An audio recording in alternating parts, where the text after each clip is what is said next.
Presiding Officer, to ask the Scottish Government when it plans to undertake a regulatory check of existing Transport Scotland Act 2001 powers to allow local authorities and regional transport partnerships to implement local road user charging schemes. Cabinet Secretary Fiona Hislop. On the 12th of June, the Scottish Government published the Car Use Reduction Policy Statement jointly with COSLA, which includes a commitment to a regulatory check of existing discretionary powers for local road user charging schemes under the Transport Scotland Act 2001. It was published jointly by me and Councillor Gail McGregor as COSLA leader on the environment and transport, who someone Sue Webber will be familiar with as she is a member of our own political party.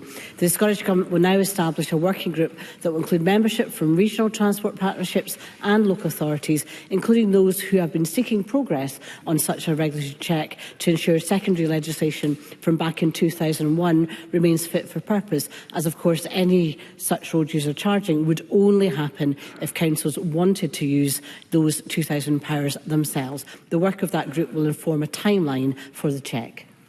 Webber. Thank you, Cabinet Secretary, and to remind you that Gail McGregor was speaking on behalf of COSLA, not on behalf of the Conservative Party. So after being forced to scrap its 2030 car use target, the SNP now plans to continue its war on motorists by charging them for using our pothole-ridden roads. To reduce car use, we should be providing efficient and affordable public transport alternatives. Yet under SNP control, ScotRail is deterring passengers by cutting services and packing commuters like sardines into their carriages. So does the Cabinet Secretary accept that the Scottish Government need to focus on incentives rather than penalties to encourage Scots to leave their cars at home?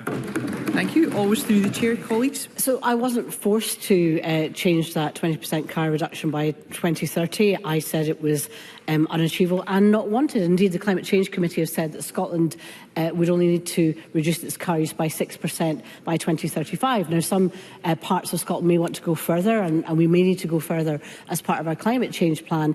But in terms of how we shift, that's why we have a big focus on how we provide our public transport services. And under public ownership, ScotRail is one of the top performing rail services in the UK, with more passengers and also more frequency and more services than before public ownership took place. So in terms of our investment and our support for public transport, I agree with her. We need to have accessible, affordable transport for people to use. But actually, if we're serious about climate change, and I don't think the Conservative Party is anymore, we have to make sure that we take steps to protect our environment, protect people in terms of the car use, encourage them to use EVs, but also invest in our public transport system.